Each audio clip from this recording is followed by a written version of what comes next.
ഉഷ്ണകാലമാണ്. ഉഷ്ണം മനുഷ്യർക്ക് സഹിക്കാൻ വയ്യ.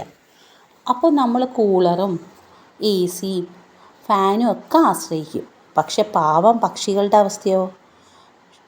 ചൂട് കാരണം ഒരിറ്റ് വെള്ളം ദാഹിച്ച് അവർ വലയും. ചിലപ്പോൾ ഭക്ഷണം കിട്ടും, ചിലപ്പോൾ ഒന്നും കിട്ടിയില്ല എന്ന് വരും. ചിലപ്പോൾ ഒരിറ്റ് വെള്ളം കിട്ടും. ദാഹിച്ച് വലയണ പക്ഷികൾക്ക് എന്നെക്കൊണ്ട് പറ്റുന്ന രീതിയിൽ ഒരു ചെറിയ പാത്രത്തിൽ ഞാൻ വെള്ളം വയ്ക്കുകയാണ് ദിവസവും. പണ്ട് നമ്മുടെയൊക്കെ വീടുകളിൽ കിളിയൂട്ട് സമ്പ്രദായം ഉണ്ടായിരുന്നു. എല്ലാവരും പറ്റുമെങ്കിൽ ഇങ്ങനെയൊന്ന് ചെയ്തു നോക്കൂ. പണ്ട് കാലങ്ങളിൽ അടുപ്പിൽ അരി ഇടുമ്പോൾ ഒരു പിടി അരി വിരുന്നുകാർ വരുമെന്ന് പ്രതീക്ഷിച്ച് ഇടാറുണ്ട്. വീട്ടിൽ വരുന്ന അതിഥികൾക്ക് തുല്യമാണ് പക്ഷികളും മൃഗങ്ങളും. ഭക്ഷണം കൊടുക്കാൻ സാധിച്ചില്ലെങ്കിൽ ഒരിറ്റ് ജലം അവർക്കായി കരുതിക്കൂടെ നമുക്ക്? മിണ്ടാപ്രാണികളാണെങ്കിലും അവർക്കും നമ്മളെപ്പോലെ വേദനയും വിഷമങ്ങളും ഉണ്ട്.